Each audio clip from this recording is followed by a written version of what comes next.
నన్ను భువనగిరి ఎంపీగా గెలిపించి ఉంటే దేశానికి రెండో రాజధాని యాదగిరిగుట్టను చేసేటందుకు కృషి చేసేవాడిని. నకరేకల్కు రైలు తీసుకొచ్చేవాడిని. ప్రతి పల్లెటూరికి 1000 పళ్ళ చెట్లు తీసుకొచ్చేవాడిని. మీరు ఓట్లు వేయకుండా నిర్లక్ష్యంగా 300-500 రూపాయలు తీసుకొని వేసినందుకు దాని ఫలితం 5 సంవత్సరాల వరకు మీరు అనుభవించాల్సి ఉంటుందని భువనగిరి పార్లమెంట్ నియోజకవర్గ ప్రజలకు నేను తెలియజేసుకుంటున్నాను.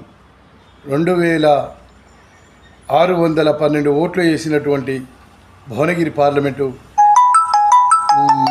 ప్రజలకు కృతజ్ఞతలు తెలియజేసుకుంటున్నా.